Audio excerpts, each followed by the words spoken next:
mungkin nantinya, dan Lunox di arah depan sana akan membuat pergerakan yang tidak bisa di dive in asal-asalan oleh mungkin cewek Iya, di arah dan gold lane. bahkan dua band terakhir dari Onyx ini benar-benar nge-secure posisi dari Link yang harusnya tidak bisa untuk diinvasi purple buffnya di awal. Jadi tidak akan ada Hilda, tidak akan ada Masya, namun Cloud yang menjadi marksman membawa game ini menuju ke arah late game. Tapi Masalahnya, untuk early pressure-nya mereka sebenarnya juga udah ada sih. kalau ada Cloud, ada Link di satu tim yang sama, Cloud tuh gak harus worry. Berbanding terbalik dengan adanya Link atau Cloud di tim yang berbeda, itu bisa worry banget. Early pressure-nya bisa benar-benar di press abis, gak kasih main. Pick over kecil-kecil lama-lama jadi bukit juga bisa terjadi di arah gold lane. Sekarang, Skylar terbuka untuk siapa? Beatrix. Ya, Beatrix-nya masih terbuka lebar. Beatrix-nya masih terbuka dengan sangat bebas. Dan untuk dari Martisnya, selama masih ada Lemon, ini masih bisa di flex pick juga. Tapi lapu-lapu yang tidak dibuang oleh Onyx tentunya masih menjadi pilihan untuk Lemon. Membahas sejarah sedikit, gimana Lemon dulu pernah melakukan momen epic. Satu versus lima itu gila banget Itu sih. mungkin harus diperhatikan oleh para pemain dari tim Onyx Esports. Apalagi Suns. Kenapa aku bilang Suns? Suns akan menjadi target utama untuk pergerakan dari Lemon ke arah belakang. Black line-nya. Front to back akan dipegang oleh Lemon. Dan ini pick terakhir dari tim Onyx. Untuk Dari sisi segi XP lanernya. ya? Mereka mungkin butuh satu orang. Krok. Kalau misalnya mereka mau combo combro. Kalau mereka mau clear minion, objective gaming, mereka mungkin dari laning phase tidak terlalu menang. Tapi gimana caranya tim fight mereka punya power crowd counter untuk tim Onyx itu sendiri. Oh, mereka bawa Terisla. Ini alot sih Terisla ini. Terisla ini nih emang alot, emang pegel mukulin Terisla ini. Ditambah lagi Terisla juga memiliki damage yang cukup tinggi. Notabene-nya harusnya lapu-lapu ini di early kalah sama Terisla sih. Dan ini dia draft pick dari kedua belah tim. Audience prediction menuju ke arah tim RRQ dengan 78%. Dan 22% dipegang oleh Sonic. Sobat Onyx, Sonic di mana kalian berada? Langsung kunjungi Instagram dari APL Indonesia untuk melakukan voting. Karena RRQ Kingdom ternyata mereka mendominasi dari voting yang mereka miliki. Betul, dan kita akan Lihat menyaksikan teriakan nih. APL Arena. Sonic dan juga Kingdom mereka siap untuk mendukung. Dan The Royal Derby dengan roster yang berbeda. Dan ingat, kali ini Royal Derby yang berbeda dengan adanya Lemon turun bersama dengan Kairi yang mungkin belum bertemu dengan Lemon. Akan jadi seperti apa? Kita bakalan saksikan bersama-sama. Ini dia, The Royal Derby leg yang pertama APL Arena. Mana tepuk tangannya? Let's go, kita akan melihat tentunya untuk game pertama dari Royal Derby tentunya sudah ditunggu-tunggu juga oleh kalian sobat cinta Mobile Legends. Dan Albert kalian akan masih berfokus terlebih dahulu mendapatkan setidaknya levelnya 4 untuk seorang Martis. Sementara Kairi, rotasi yang bisa dibawakan sama Onyx Esports terlihat dari area mid dan juga roamnya dengan area Farsha dan juga Keyboy ini harusnya bisa dibilang akan lebih sedikit agresif dari Onyx. Dan Albert, ada fun fact by Grab, adalah pemegang savage terbanyak di MPL Indonesia dari season 6, season 7, dan season 8 sebanyak 2 kali savage-nya. Tadi kan aku tanya ya, pro player yang ngomong itu hurufnya T depannya. Ada yang jawab Tono. Bukan guys, bukan Tono ya. Saha Tono. Oke, Tono T Saha, tapi lihat di arah bottom lane. Struggle dilakukan oleh seorang Skylar dengan dominasi dari seorang cewek. Di arah bottom lane dengan coba di cover oleh seorang Keyboy. Ingat Keyboy, kufranya itu dari dulu benar-benar menakutkan. Dan aku melihatnya Keyboy ini bisa menjadi orang yang membalikan keadaan kalaupun RRQ sempat mendominasi di early-nya. Oke, dan kita akan melihat dari pergerakannya Skylar yang udah mencoba untuk diharas juga oleh pemain-pemain dari Onyx. Namun Finn mencoba All in berusaha for keras. blood didapatkan dari bottom lane. First blood yang didapatkan dan bahkan para pemain dari tim Onyx Esports kali ini benar-benar membuat pressure yang sangat mahal di arah gold lane Momo-chan. Wow, dan bahkan dengan adanya backup yang harusnya dibawakan oleh Finn juga ke arah bawah, ke arah goldnya. Ini emang nggak mau dia jadi korban sebenarnya karena pergerakan dari Onyx yang tadi aku bilang dengan ngebawa Kufra, ngebawa Farsha. Ini semua sisi yang bisa digunakan oleh Onyx Esports sebenarnya untuk menculik pemain-pemain dari RRQ. Alright, mencoba untuk melakukan sedikit distraction. Keyboy di depan sana, ada Kairi, dapatkan Retribution! Didapatkan oleh seorang Kairi! Wadah Retribution from Kairi, tapi Albert masih mau lebih. Ternyata terperangkap di depan sana, para pemain dari tim Onyx Esports membalikan kembali keadaannya. 3 poin, Onyx Esports mendominasi penuh 2 menit pertama dari tim RRQ. Yep, dan bahkan dengan permainan yang harus agak sedikit pasif dari RRQ, melihat juga mereka belum bisa untuk mengantar setup yang dilakukan oleh Onyx dan Suns. Mencoba untuk menghentikan pergerakan dari Finn yang udah mulai terlihat juga melakukan backup ke area bawah. Babysit yang dilakukan oleh Finn kali ini setidaknya Skylarnya belum terpick off sampai di menit ketiga. Sama halnya dengan cewek, namun cewek di sini udah dapetin 1 asisnya. Oke. Dan buat teman-teman yang dukung tim favorit kamu, jangan lupa sambil order Grab karena bisa dapetin diskon sampai 26.000. Oke, dan bisa kita lihat di depan sana, Boots mencoba untuk mendominasi dari seorang Lemon. Bahkan dari Lemon mencoba dibalikan kembali kanan, Flicker digunakan begitu saja. Fader Streak membuat Lemon terkejut, terheran-heran adanya 2 player di arah top lane. Dan bahkan dari bottom lane, Keyboy akan menjadi korban pertama dari tim RRQ. Korban bulan-bulanan warga dari tim RRQ, tapi di sisi dari goal difference masih didominasi oleh seorang Onyx Esports. Hero yang sangat-sangat dimastering oleh seorang Clay kali ini di tangan dari seorang Suns. Clay cuma bisa melakukan copy terhadap Suns itu sendiri, Mamucu. Jadi harus agak sedikit bersabar ya memang dari seorang Clay.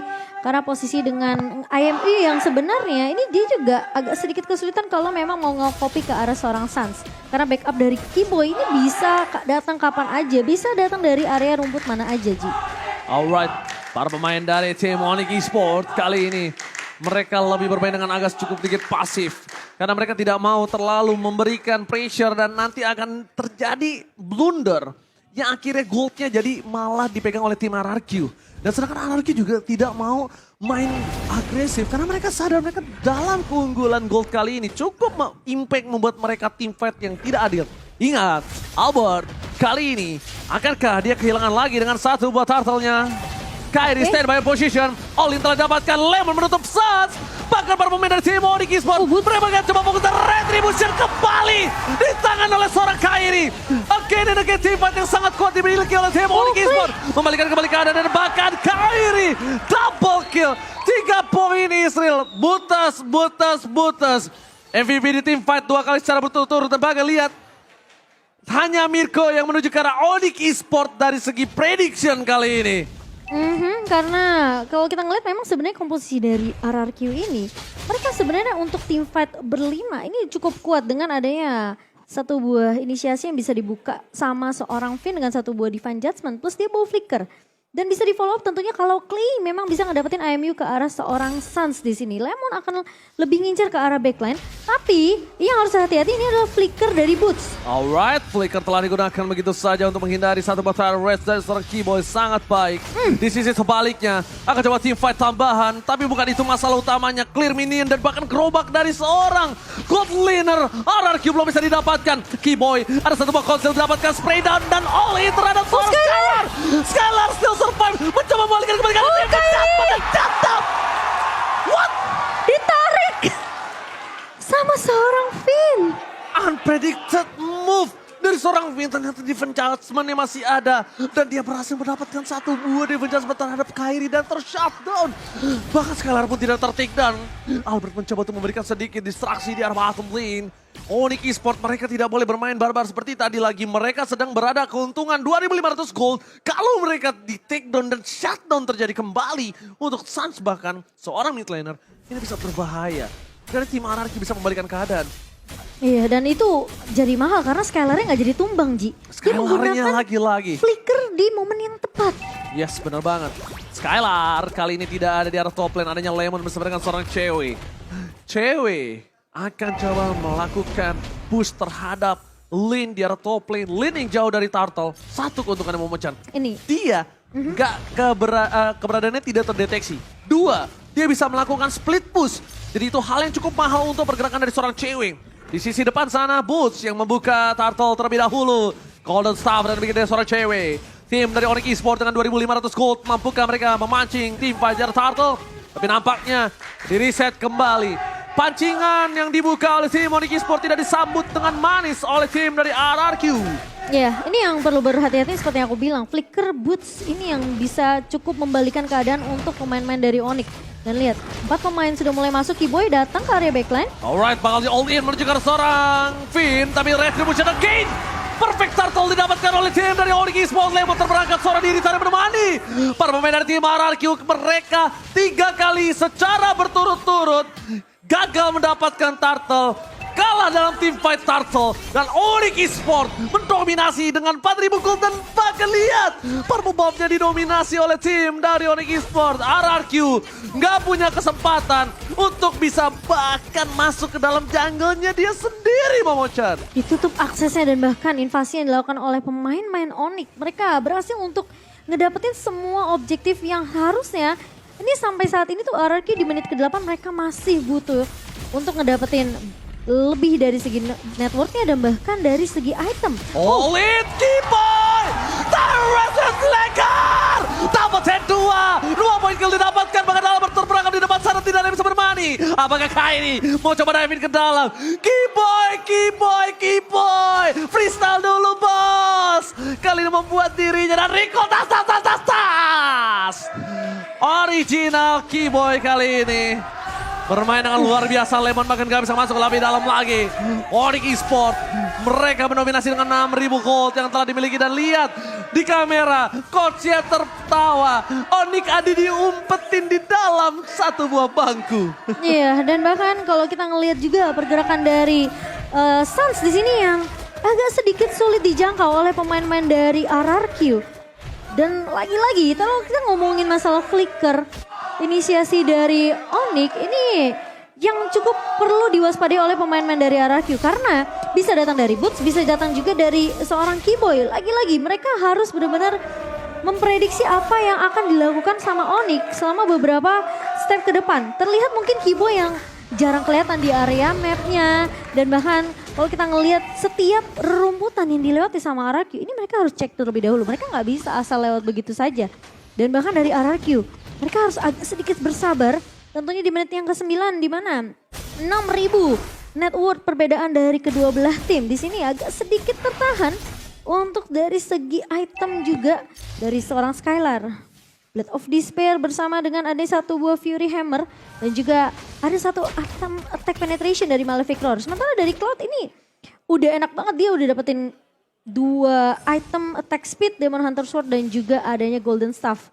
Dan mungkin dia bisa untuk mengarah juga ke arah Coruscant Side. Dan bahkan kalau misalnya RRQ ingin merubah permainan yang sedang tidak mereka miliki saat ini. Nah ini yang aku bilang. Ada satu hal, Momochan. Harus Finn yang ngebuka. Jangan sampai Keyboy lagi yang ngebuka team fight terlebih dahulu. Tapi lihat tim adjustment saat.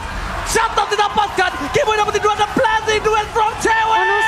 Ke arah belakang membuat para pemain tim RRQ boro-boro ada double kill didapatkan. Albert versus Kyrie. Gak berhasil. Lemon versus everybody right here. Flicker ke arah belakang mundur dan tidak bisa selamat. Tersisa seorang Albert. Ini bencana untuk tim RRQ. 4 pemain dari RRQ tumbang, tapi inisiasi yang tadi dibuka sama Finn, itu mereka udah bagus banget dapetin satu pemain. Namun sayangnya Onyx mereka peka akan terhadap inisiasi Divine Judgment dibuka sama Finn. Mereka langsung follow up, mereka langsung kasih efek sisi yang dimana Onyx ini udah pede banget dari segi team fightnya. Mereka punya penalty zone dari Boots, mereka punya Suns juga. Dan bahkan bisa dibilang cewek bisa masuk leluasa ke area backline-nya. Dan bahkan tidak ada yang menghentikannya dari pemain-pemain RRQ karena mereka berfokusnya untuk di area depannya. Wow, ini dia Kaiji. Dengan adanya... Kairi. Hah? Kairi. Sorry, KDA-nya yang cukup tinggi, win rate 100% Momochan. Gimana menurut Momochan? Dengan Link tentunya. Ini salah satu hero yang kita tahu meskipun dibawa ke area late game dia masih memiliki damage yang begitu perih, yang begitu sakit dengan satu buah endless battle through damage dari seorang Kairi di sini. Sama dengan Windtalker. Dia punya penetration juga dari Malefic Road. Ini udah oke banget sebenarnya itemnya untuk Kairi di segi team fight-nya. Alright, lihat zoning out yang dilakukan oleh seorang Suns membuat Lord yang pertama bisa dapetin best turret. Ini Lord pertama loh. Iya. Lord yang masih unyu-unyu. Soalnya mereka mungkin udah ngeliat ya dengan adanya inisiasi yang dibuka terus-terusan sama Onyx.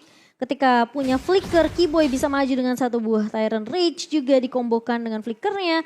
Boots ngebuka flicker plus penalty zone. Jadi pemain dari RRQ mereka main lebih hati-hati sekarang. Lebih nungguin mungkin Finn. Kalau memang mau ngebuka dengan satu buah Divine Judgment. Atau dengan ada combo flicker juga dari Finn. Mereka harus peka sama perbedaan dari seorang cewek. Oke. Dan kalau misalnya mereka all in terhadap Suns, menurut aku ini agak cukup kurang wise. Kenapa? Karena Suns ini bisa ditutup dengan seorang Lemon.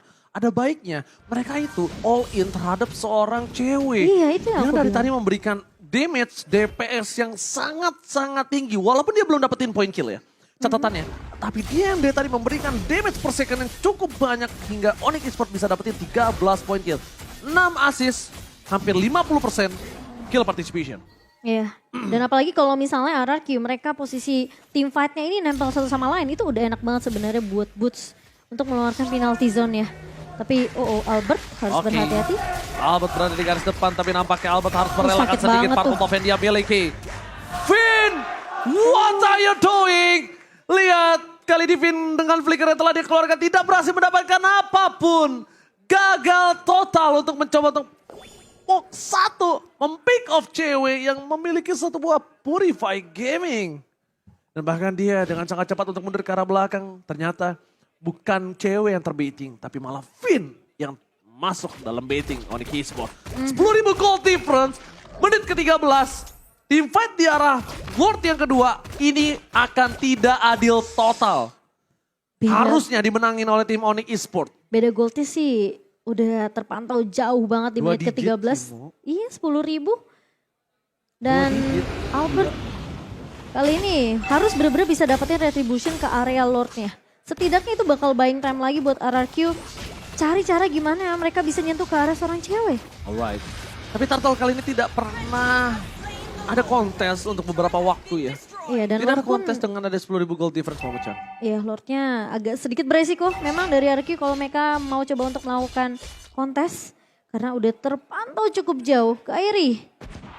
Yang kita lihat juga masih bisa untuk mendapatkan purple buff-nya. Jadi masih punya banyak energi sebenarnya untuk berotasi dengan mobilitas yang cukup tinggi. Sementara dari player gold by UBS, posisi tertinggi dipegang oleh dua damage dealer dari Onyx.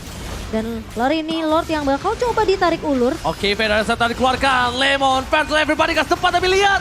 Lemon di-all-in begitu saja. Oh no. Lemon memberikan dirinya untuk para pemain dari tim RRQ bisa melakukan clear terhadap Lord yang mereka miliki. Sedangkan di sisi depan, Suns juga udah mulai harus respect dengan clay damage yang cukup berasa. Seperempat damage, Lemon memberikan jiwa dan raganya untuk menyelesaikan Lord. Semua para pemain dari tim Onyx mereka terpaku terhadap seorang Lemon. Tapi ingat, Keyboy masih berada di garis depan sana. Akankah ada following up damage dan ada Albert yang mencoba semaksimal mungkin memberikan clear minion di arah top lane. Onyx Esports, mereka mendominasi penuh. Mereka memegang seluruh lane, seluruh jungle. Tim RRQ dimiskinkan secara total. Dan bahkan terlihat ya kesulitan yang dilalami oleh Finn juga di sini. Ketika dia mau coba untuk maju dengan satu buah Divine Judgment. Itu selalu ada keberadaan dari Suns yang ngebuka Feather Ice Strike. Jadi Finn gak mau mengambil resiko untuk ngambil satu chance gamble aja sebenarnya yang bisa dipakai sama Finn. Karena posisinya kalau dia sampai gagal berarti setupnya RRQ langsung dipatahkan balik sama Onyx Esports. Dan bahkan Onyx mereka bisa ngambil game ini kalau memang Divine Judgment-nya tidak connect. Alright, di depan sana ada Keyboy yang membuka rumput di arah orange buff dari tim RRQ. Ada Albert seorang diri. Tidak ada yang bisa menemani. Retribution didapatkan Kairi. All in terhadap seorang Albert. Mencoba untuk mundur ke arah belakang. Albert ter-take down. Albert hilang. No power of retribution dari tim RRQ. Untungnya 1000 untung adalah tidak ada Lord atau objektif yang bisa didapatkan dengan retribution dari tim Onyx Esports. Itemnya silakan Momo-chan. 10.000 di tangan seorang Skylar dan 11.000 hampir menyentuh angka 12.000 itu dia untuk cewek. Dimana Corrosive Strike dan juga bahkan dia udah punya Wind of Nature. Dan kali ini Onyx mereka kasih pressure terus menerus karena dominasinya lagi dipegang sama Onyx. Tinggal nunggu siapa satu pemain dari RRQ yang bisa keculik lagi. Metode pick off lagi-lagi yang bisa dibawakan oleh Onyx ini perlu diwaspadai oleh RRQ. Bahkan Clay aja nggak ngambil Federer Strike di sini. Lihat, Clay mau nggak mau ambil yang ada aja, ambil yang kelihatan. Dibandingkan coba untuk dapetin fokus ke arah seorang Sans terlalu jauh ya. Iya Momocan ya. Soalnya kalau dari efek sisi sebenarnya memang lebih dipegang oleh Onyx sih. Mereka punya slow effect, mereka punya stopper bahkan dari penalty zone-nya. Keyboy apalagi kalau Tyrant Revenge dan Rage-nya ini connect. Dan itu bakal di follow up dengan sangat amat baik dari Kairi dan juga cewek. Tapi mereka tidak kenal takut. Keyboy. Keyboy sedikit miss untuk Lemon. dari segi damage yang diberikan. Tapi Lemon versus everybody. Lihat tidak ada yang melakukan following up.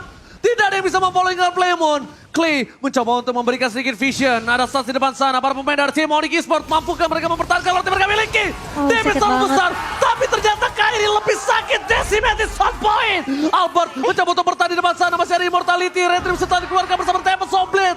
Para pemain dari tim Barakyu. Mereka kehilangan 4 playernya. Ini bencana. Onyx Esports berhasil menangkan tim fight. Belum tahu adanya Lord dan Sans Flicker with Federer Strike. Membuat Finn hilang. Dan ini bencana untuk tim Barakyu. Onyx Esports mengamankan game yang pertama dengan wipe out. Debut Kairi bertemu dengan Lemon berhasil dimenangkan dengan maksimal Momocan. Wow, permainan yang bahkan kita bisa dibilang cukup mengejutkan. Dengan adanya flicker combo ultimate yang dibawakan oleh Onyx Esports. Mengambil game pertama dan bahkan kita lihat berapa kali sebenarnya dari RRQ. Mereka, Lemon terutama mencoba untuk masuk ke area lini belakangnya. Memaksakan teamfight yang bisa dibilang Lemon pengen ngincer ke arah target yang lebih krusial yaitu Sans atau mungkin cewek. Tapi karena damage-nya terlalu besar, perbedaan networknya udah terlalu jauh, perbedaan item bahkan udah nggak bisa dikejar sama pemain-pemain dari RRQ. Onyx mereka berhasil untuk snowballing dari early bahkan. Dan membuat Kairi bersama dengan pemain-pemain dari Onyx mereka lebih pede dari team fight-nya. Dan tentunya RRQ harus mengakui kalau tim Onyx berhasil melakukan one-sided gaming di game yang pertama ini. RRQ tidak dikasih bermain sama sekali Momo-chan. Yap, dan bahkan kalau kita ngelihat Boots yang dengan satu momen tadi ya, flicker penalty zone itu nggak di-expect sama sekali oleh RRQ. Namun ketika mereka berusaha untuk membalaskan keadaan, lagi-lagi Onyx mereka menjawab hal tersebut dengan counter setup yang dibuka oleh seorang Finn tadinya dengan Divine Judgment.